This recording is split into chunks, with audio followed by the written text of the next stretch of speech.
పేరు లకే బాబురావు, మా నాన్నగారి పేరు లకే బొంజుబాబు, మా అమ్మగారి పేరు లకే రత్నాలమ్మ. మాది అల్లూరు సీతారామరాజు జిల్లా పాడేరు నియోజకవర్గం జీకేవీధి మండలం దేవరపల్లి గ్రామ పంచాయతీ చెందిన మారుమూల ట్రైబల్ విలేజ్. నేను ఈ స్టేజ్ మీద ఎక్కి మాట్లాడుతున్నానంటే ఈ స్టేజ్ మీద ఉన్నటువంటి సీఎం గారు, అలాగే డిప్యూటీ సీఎం గారు, అలాగే హోంశాఖ మంత్రి వర్యులు దయవలన. ఎందువలన అంటే ఎప్పుడో అర్ధంతంగా ఆగిపోయిన ఈ నోటిఫికేషన్ ఫుల్ఫిల్ చేసి మాకు ఒక ఉత్సాహాన్ని పొందించి మా జీవితాలకి వెలుగులు నింపిన సీఎం సార్ కి, అలాగే డిప్యూటీ సీఎం సార్ కి, అలాగే హోంశాఖ మంత్రి వాళ్ళకి నా హృదయపూర్వక ధన్యవాదాలు తెలియజేస్తున్నాను. గట్టిగా చప్పట్లు కొట్టి అభినందించండి.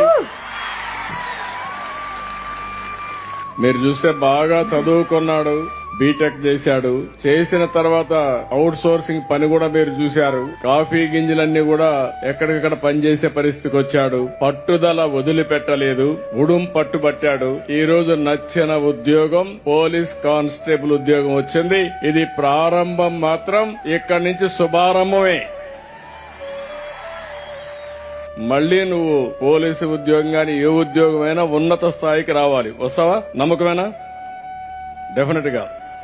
నాకు ఇంతటి ప్రోత్సహిస్తున్నటువంటి రాష్ట్ర సీఎం నారా చంద్రబాబు నాయుడు గారికి, అలాగే డిప్యూటీ సీఎం పవన్ కళ్యాణ్ గారికి, అలాగే హోంశాఖ మంత్రి వాళ్ళ అనిత గారికి నమస్కారం తెలుపుతూ ముగిస్తున్నాను. నేను మనస్ఫూర్తిగా అభినందిస్తున్నా. ఉద్యోగం వచ్చినా ప్రజల్ని మర్చిపోలా. మా ఊర్లో రోడ్డు సమస్య ఉంది సార్, అది పరిష్కారం చేయమని అడిగాడు.